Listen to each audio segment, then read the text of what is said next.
அன்பானவர்களே வணக்கம். நம்ம பிறந்தோம் வளர்ந்தோம் அவர் சொன்ன மாதிரி ஏதோ வாழ்க்கையில் நம்ம வந்தோம் அதோடு போயிட்டோன்னு இருந்துடக்கூடாது. என்னதான் பல சவால்கள், பிரச்சனைகள், தோல்விகள், அசிங்கங்கள், அவமானங்கள் எல்லாம் பட்டு தான் இந்த பிடி செல்வகுமார் உங்களில் ஒரு ஆள் தான். நானும் பத்திரிக்கையாளராக, ஒரு பிஆர்ஓ, எல்லாருக்கும் தெரியும். இப்போ என்ன, நானும் ஒரு சாதாரண ஒரு விஷயங்கள் எல்லாருக்கும் ஏற்றத்தாழ்வு வரும்போது நான் முடங்கி விடவில்லை. ஏதாவது இந்த சமூகத்துக்கு அதாவது சீருள்ள பயன்களை செய்ய வேண்டும் என்பதற்காக தான் எல்லாத்தையும் நான் இப்போ சொல்லிட்டு இருக்க விரும்பவில்லை. உங்களுக்கே தெரியும், கொரோனா காலகட்டத்தில் அந்த வருடம் முழுக்க ஒர்க் பண்ணி அந்த வருடம் முழுக்க அந்த மக்களுக்காக உதவி செய்ததுக்காக நமக்கு மனிதநேய செம்மல் விருது அப்போ எடப்பாடி அவர்களுடைய ஆட்சி சமயத்தில் நமக்கு தந்தாங்க.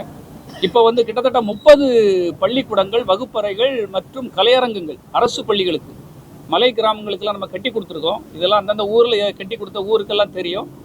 அதை திறப்பு விழா பண்ணி சிறப்பாக பண்ணக்காக சிறந்த கல்வி சேவையாளர் விருது நமது அன்பில் பொய்யாமொழி அவர்களும் சபாநாயகர் அப்பா அவர்களும் எனக்கு கொடுத்துருக்காங்க. இப்படி அந்த செயல்பாடுகள் இந்த மக்களுக்காக, ஏழை எளிய மக்கள், சாமானியர்களுக்காக நம்ம உழைக்க வேண்டும், செய்ய வேண்டும் என்பதற்காக நம்ம படிப்படியாக பண்ணிக்கிட்டு இருக்கோம்.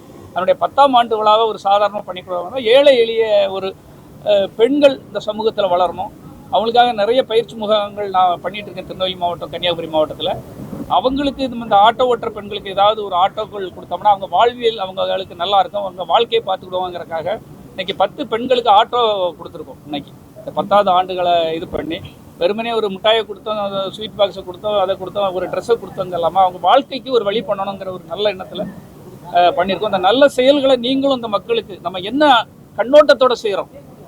ஏதோ வந்தார் ஃப்ளூக்கில் செய்தார், அப்படி வந்துட்டார், இப்படி வந்துட்டாருங்கிறதுல இல்லை. இதுக்காக கடின உழைப்பையும் ரத்தம் சிந்தி வேர்வை சிந்தி நம்ம அவ்வளவு உழைப்புகளை, கடின தியாகங்கள் பண்ணிக்கிட்டு இருக்கிறோம். அதை உங்களை மாதிரி உள்ள பத்திரிகையாளர்கள் தான் இதை நீங்கள் கொண்டு எங்களை மாதிரி உள்ளவங்களை செய்கிறது. இப்போ ஒரு பெரிய நடிகர் செய்கிறது வேற, ஒரு பெரிய அரசியல் பின்புலங்கள் உள்ளவங்க செய்கிறது வேற.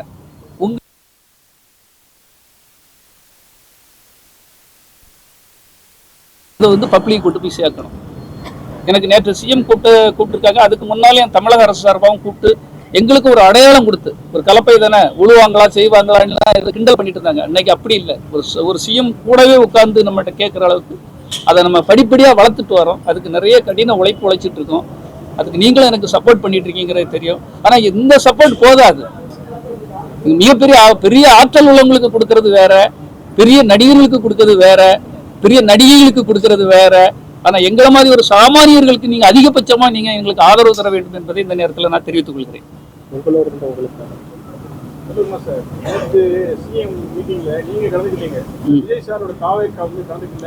போனதோட இதே மாதிரி தான் எனக்கு அவருக்கு ஒரு எதிரி மாதிரி ஆக்கி கடைசியில் பார்த்தீங்களா.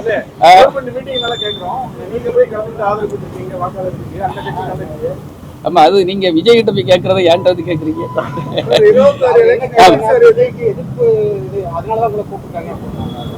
பாருங்க, இது அதான் போன தடவை பிரஸ் மீட்டே மாற்றி விட்டுட்டீங்க. இப்ப எனக்கு அவருக்கு எந்த பிரச்சனையும் கிடையாது. நான் விஜய் வளர்ச்சிக்காக உழைத்தவர்.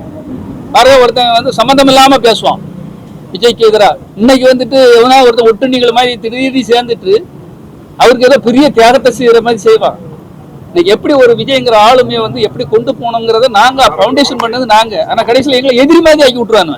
நீங்க ஏதோ ஒரு கேள்வி கேட்டுட்டு விஜய்க்கு எதிர்ப்பா, விஜய்க்கு எதிராக ஆவேசம், பிடிஎஸ் இப்படி எல்லாம் தலைப்பை போட்டு நான் என்ன சொல்றேன், அவர் கூட உழைச்ச, அவர் நல்லா இருக்கட்டும். ஒருத்தர் பெரிய அவருக்கு உத்தம புத்திர மாதிரி ஒருத்தர் பேசுறான். விஜய் அவர் அவாச இதா பண்ணி விட்டார், அவதூறு சொல்லி விட்டார். என்ன சொல்லியிருக்கோம்? நல்ல பண்பாளர்களை கூடல வைங்க, பக்குவம் உள்ளவர்களை வைங்க, நல்ல திறமசாலிகளை கூடல வைங்க, உண்மையானவங்களை கூடல வைங்க. நீங்க வளர வளர எங்களுக்கு சந்தோஷம் தானே. 27 வருடம் அவர் கூட உழைச்சிருக்கு. சொல்லுங்க. என்ன புரியல? டிவி கேட்கல நானா கூட்டணி கேட்க நம்மள எங்க ஒரு மனுஷனாக நினைக்கிற மாதிரி இருந்து கூட்டணி கூட அதை இப்ப திரும்ப நீ கேள்வி கேட்டு என்ன கடைசியில பார்த்தா அதுக்கு ஆப்போசிட்டா அவ்வளவு தலைப்பும் போனதோடய ஒன்னாலதான் அவ்வளவு தலைப்பா வந்தது. இல்ல, அதாவது சினிமாவில் நம்ம அவருக்காக உழைச்சாச்சு. அவர்கிட்ட நம்ம ஒரு பயணப்பட்டு இருக்கோம். நான் தான் சொல்லேன், கடின உழைப்பிலையும் மிக மிக கஷ்டப்பட்டு போராடி தான் இதெல்லாம் பண்ணிக்கிட்டு இருக்கோம். சும்மா பண்ண முடியாது சார். அப்ப இந்த போராட்டத்துக்கு நீங்கெல்லாம் கொஞ்சம் என்ன விஜய்க்கு எனக்கு எப்ப பார்த்தாலும் எதிரி மாதிரி அந்த கேள்வியை கேட்டீங்க. ஆமா, கேள்வி கேட்குறீங்க. நான் என்ன சொல்றேன்னா அந்த டாபிக்கே போன்றேன்னு தானே சொல்றேன். இப்ப விஜய் சார் கிட்ட உள்ள கேள்வி நீங்க அவர்கிட்ட போய் கேளுங்க.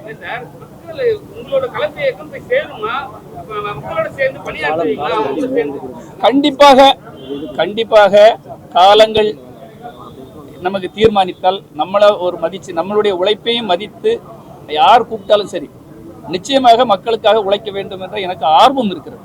இந்த மக்களுக்கு ஏதாவது செய்துட்டு பெற முடியுமா அந்த வாழ்க்கைக்குள்ள இன்னும் இருக்க காலத்துல ஏதாவது ஒரு நல்லது செய்துட்டு இந்த ஒரு அடையாளத்தை விட்டுட்டு போனோம்ங்கிற ஒரு வெறி இருக்குது. ஒரு ஆசைப்படக்கூடாதா? நான் ஒரு சாமானியன் ஆசைப்படுறேன் ஏதாவது பண்ணிட முடியுமா அப்படின்ட்டு. இன்னைக்கு ஒரு பொம்பளை எழுதியிருக்கு ஒரு கட்டுரை இல்லை தினமணியில் அங்கே நாகர்கோயிலில், அதாவது தமிழ்நாட்டில் வந்து குமரி மாவட்டத்தில் பார்த்தேன், தமிழ்நாடு முழுக்க பார்த்தேன், இந்தியா முழுக்க ஒருத்தர் நான் இப்படி ஒரு இத்தனை கட்டடங்கள் கட்டி கொடுத்துருக்காங்கன்னா யாரும் இல்லை, பிடி சுரேஷ்குமார் மட்டும்தான் அதை பண்ணியிருக்காரு, நான் எல்லா கூகுளையும் செக் பண்ணி தான் எழுதுறேன் அப்படின்னு ஒரு பத்திரிகையில் போடுறாங்க. அந்த அளவுக்கு நான் கடினமாக அதை அணுவாக பார்த்து செய்துட்டு இருக்கேன். நீங்கள் என்னுடைய உழைப்பை பார்த்து அந்த உழைப்பை கொண்டு சேர்க்கறதுக்கு எனக்கு ஹெல்ப் பண்ணுங்க. நான் எந்த தவறுகளும் பண்ண மாட்டேன், தப்பும் பண்ண மாட்டேன், தப்பு பண்ணாலும் அவங்க கூட சேர மாட்டேன். அந்த காலத்துலேருந்து என் கூட தெரியும், பழனிக்குமார் முதல் எல்லாரும் என்ன பார்த்துட்டு தான் இருக்கிறாங்க. சும்மா அவ்வளோ ஈஸியாட்டில் எல்லாரையும் விட்டுற மாட்டாங்க. அதனால நல்லவங்க என்ன கூப்பிடும்போது இப்போ எதுக்காக அதை நான் விளக்க சொன்னோம்னா, இப்போ நம்ம ஊரில் ஓட்டு உள்ளவங்க எல்லாம் வெளியூரில் பீகாரில் வேலை பார்ப்பாங்க, குஜராத்தில், யூபியில், டெல்லியில் எல்லா இடத்துலையும் வேலை பார்ப்பாங்க. நீ அதை கொண்டு வா இதை கொண்டு வா அந்த சர்டிஃபிகேட்டை கொண்டு வாங்கன்னா அவங்க வரமாட்டாங்க. அவனே தினக்கூலி, ஒரு ட்ரெயின் டிக்கெட் போட முடியாது. அப்போ கிட்டத்தட்ட அங்கே 65 லட்சம் ஓட்டு போன மாதிரி இங்கே 1 கோடி ஓட்டு போயிடும். இந்த 4 மாதம் தான் இருக்குது. அப்போ இவ்வளவு பதட்டம், இவ்வளவு ஒரு அவசரம், இவ்வளவு ஒரு சிக்கல்கள் எதுக்கு அப்படிங்கிறது தான்.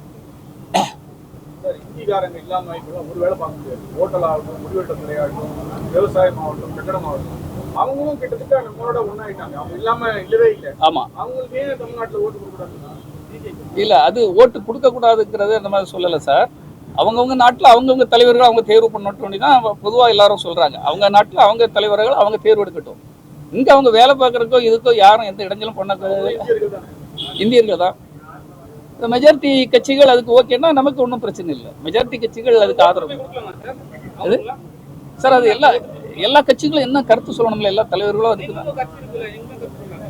என்னுடைய கருத்தா இல்லை, என்னுடைய கருத்து வந்து இதுல அவங்களுக்கு ஓட்டுரிமை ஓட்டுரிமை இப்ப இருக்குது, தமிழ்நாட்டில் இருக்குது. இப்போ நீங்க புது ஆமா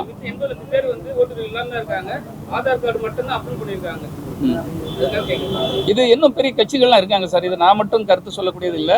அவங்களே மதிக்கணும், போற்றப்படணும். ஏன்னா எல்லாமே இந்தியர்கள், நம்ம எல்லாரும் இந்தியர்கள். அவங்களுக்கு வேலை கொடுக்கணும், அவங்களுக்கு வேலை கொடுக்க கூடாதுன்னு சொல்ல முடியாது. இன்னைக்கு அவங்க இல்லைனாலும் எந்த வேலையும் நடக்காது. அவங்களுக்கு மரியாதை கொடுத்து வேலை கொடுக்கணும். அதுக்கு நம்ம எப்பவும் ஆதரவு.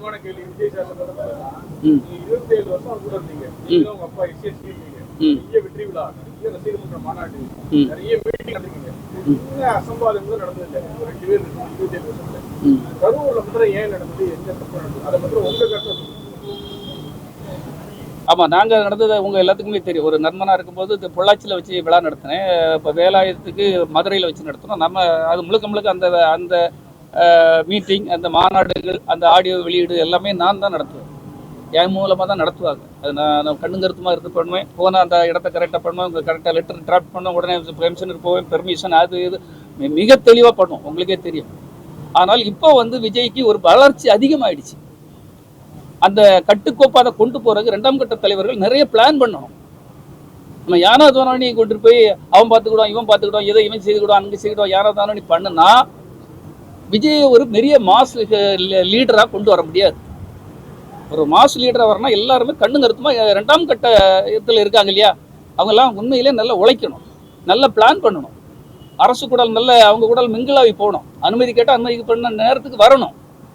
அங்கே வந்திருக்கிற ஆடியன்ஸுக்கு மக்களுக்கு என்ன கொடுக்கணும், அவங்க தேவைகள் என்ன, அவங்களுக்கு மாற்று பாதைகள் இருக்கா, ஏதாவது சிக்கல் வந்தால் எப்படி தீர்க்கணும், அவங்களுக்கு என்னென்ன வழிகாட்டுதல் வழிமுறைகள் அதெல்லாம் செய்து கொடுக்கணும் சார்.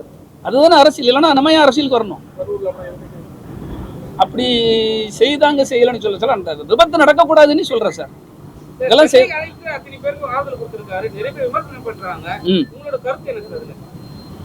விஜய் என்னைக்கு கூப்பிட்டு எல்லாருக்கும் ஆர்டர் பண்ணாங்க குடும்பங்கள்லாம் இவர் போய் பார்க்காம அவங்க கடைசியில் முழுக்க விஜய் பிரஸ் மீட் கலப்பு இயக்கத்தின் 10வது ஆண்டு விழா அதை பத்தி இதுவே கலப்பையுடைய 10 ஆண்டு விழானே ஒரு ஆட்டோ கொடுத்து நீங்க எல்லாம் விஜய் இல்லல விஜய் பத்தி தானே கேட்போம் நீங்க எல்லாம் விஜய் இல்லல ஆமா அப்ப நான் விஜய் பத்தி தானே கேட்போம் அதான் இப்ப கூப்பிட்டு வச்சு அவங்களுக்கு ஆறுதல் சொன்னதெல்லாம் நம்ம எந்த தவறுதான நல்ல விஷயம் தான் அவங்களுக்கு சார் அவங்களுக்கு அவர் அங்க போனா சிக்கல் ஆகும்னு நினைச்சு அவர் கூப்பிட்டு வச்சு பண்ணியிருக்கிறார். அங்க போனா அங்க இன்னும் திரும்ப அசம்பாவிதம் நடக்கும், ஏதாவது சிக்கல் வரும், பிரச்சனை வரும், ஏதோ அவருக்கு பர்சனலா அது தோணிச்சு அவர் கூப்பிட்டுருக்காரு, உதவி பண்ணியிருக்காரு. வருங்காலத்துல அவர் இன்னும் மக்களோட மக்களா போகணும். இனி நாங்க சொல்றது அவர் மக்களோட மக்களா போகணும். ஏதாவது சிக்கல் நான் தனியா போய் பழக்கப்பட்டுனாலும் பழக்கமாயிடும். அதுக்கு தகுந்த நடவடிக்கைகள் பாதுகாப்புகள்லாம் கரெக்ட் பண்ணிட்டு தனியாக கூட போகலாம், ஒன்றும் தப்பு இல்லை. அது வருங்காலத்தில் மக்களோட மக்களாக போனாதான் ஒரு மக்கள் தலைவர் ஆகும். யாரு நீங்களே சொல்லிட்டு இருக்கீங்க, நம்ம அவரே எல்லாம் சொல்லிட்டு இருக்கீங்க. யாரோ முட்டுக்கட்டை போடுறாங்கன்னு அவரே பதில் சொல்லிட்டு. ஆமா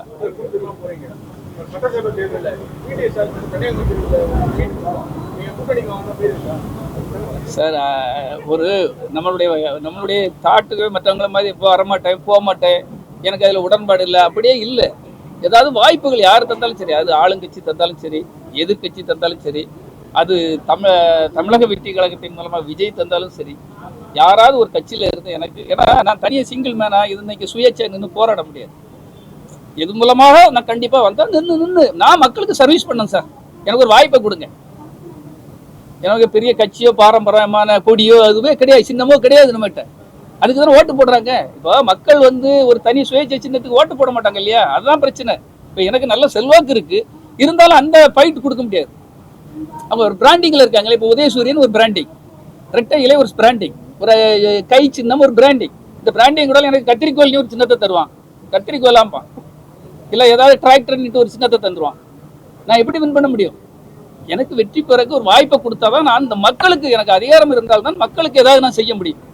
அதுல தெளிவா இருக்கிறேன்.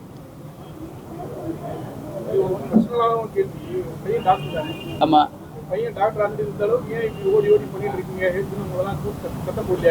இப்ப கடைசியில கேக்குறீங்க. அதாவது எனக்கு உடல் ரீதியா மன ரீதியா அந்த இது ஒரு சின்ன ஆபரேஷன் நடந்தது. இந்த வர வேண்டிய அவசியம் கூட கிடையாது. அனைத்து கட்சி கூட்டம்னா என் பொண்டாட்டி பிள்ளைகள் எல்லாம் சொல்லதெல்லாம் கேட்காம தான் நான் வந்துட்டேன். எனக்கு உழைப்புனா உயிர் சார், கடவுள் நம்மளை காப்பாற்றுவார். நல்ல ஆப்ரேஷன்லேருந்து மீண்டு வந்துட்டேன். எல்லா பத்திரிகையாளர்கள் நண்பர்கள் எல்லாருமே எனக்காக வேண்டியிருக்காங்க. கோயிலெல்லாம் கூட பல கோயில்கள் எல்லாம் வேண்டுதல் பண்ணியிருக்காங்க. அத்தனை பேருக்கு இந்த நேரத்தில் உண்மையிலே மனசார இவ்வளவுகளை நான் சம்பாத்தியம் பண்ணி வச்சுருக்கேன். அவ்வளோத்துக்கு நான் நன்றி தான் சொல்லணும். என்னை மீண்டும் என்னை இழந்த பிறகு மீண்டும் நான் உயிர் பெற்று வந்திருக்கிறேன். நிச்சயமாக உங்களோடு சேர்த்து உங்கள் பத்திரிகையாளர்லாம் ஒருத்தர் வின் பண்ணியிருக்காருன்னு வரணுங்க. அதுக்கு நீங்கள் எனக்கு சப்போர்ட் பண்ணணும், அவ்வளோதான். எனக்கு சாரை நான் ஒரு 30 இயர்ஸாக டிரைவிங்கில் இருக்கேன், சரிங்களா, ஆட்டோ டிரைவ் பண்ணுறேன். சாரை எனக்கு கொரோனா காலகட்டத்துக்கு முன்னாடியிலேருந்து தெரியும்.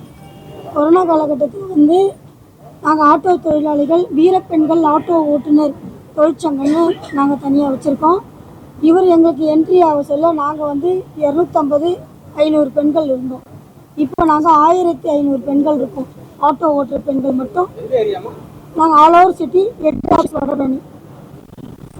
கலப்பை இவங்களோட சேர்ந்து இணைஞ்சு இவங்க எங்களுக்கு நிறைய இதில் சேர்ந்துருங்க, எங்களுக்கு மெம்பர் வேணும் அப்படின்னு எந்த நிபந்தனையும் கிடையாது. நீங்கள் பெண்கள் உழைக்கிறீங்க, உங்களுக்கு ஏதாவது நாங்கள் செய்யணும், எங்களுக்கு எந்த விளம்பரமும் தேவையில்லை அப்படின்னு அப்பத்துலேருந்து தீபாவளி, போன வருஷம் தீபாவளி வந்தால் கூட ஆட்டோ பெண்களை கூப்பிட்டு வச்சு பட்டாசு கொடுக்கறது. கொரோனா காலகட்டத்தில் ஏன்னா செஞ்ச உதவியை நம்ம நிச்சயமாக சொல்லி ஆகணும். அது விலகினா அவர் கூட இவர் இருப்பார். அவர் மக்களுக்கு அவர் பண்ணுறதுல மாற்றங்கள் இருந்தால் அங்கேருந்து இவர் விலகி இருப்பார். அவருக்கு 1500 பேர் மட்டும் போட மாட்டாங்க. எங்கள் குடும்பத்தில் ஒரு ஆள், இப்போ எங்கள் குடும்பத்தில் 5 பேர் இருங்க, 5 பேர் இருங்க, 5 பேர் இருக்கோம். 5 பேர் இருக்கோம் எங்கள் குடும்பத்தில். 5 பேருமே இப்போ எங்களுக்கு அங்கே போய் ஓட்டு போட முடியாதுன்னு வச்சுக்கோங்களேன். அந்த 5 பேரும் சப்போர்ட் இருக்கும் எங்களுக்கு. பிரச்சாரத்துக்கா? போவோம் சார், கண்டிப்பா போவோம், தாராளமா போவோம். விஜய் சாருக்கு போடுவீங்களா இவங்களுக்கு போடுவீங்களாங்க? யாருக்குங்க? ஆமா, விஜய் சாருக்கு போடுவீங்களா இவங்களுக்கு போடுவீங்களா? ரெண்டு பேரும் ஒரே கட்சி. உங்களுக்கு பூத் உள்ளவங்க பாக்குறதுக்கு அனுமதி இருக்கா, அனுமதி இல்லையா? இல்லக்கா. நான் எதுல போடுறேன்னு அப்ப இவங்க தான் போடுவீங்க. உங்களுக்கு அனுமதி இல்லைன்னா அப்ப நாங்க சொல்ல அனுமதி இல்லை தானே? ஆமா, நீங்க பாக்குறதுக்கு அனுமதி இல்லை தானே? ஒளிவா பேசுறீங்க.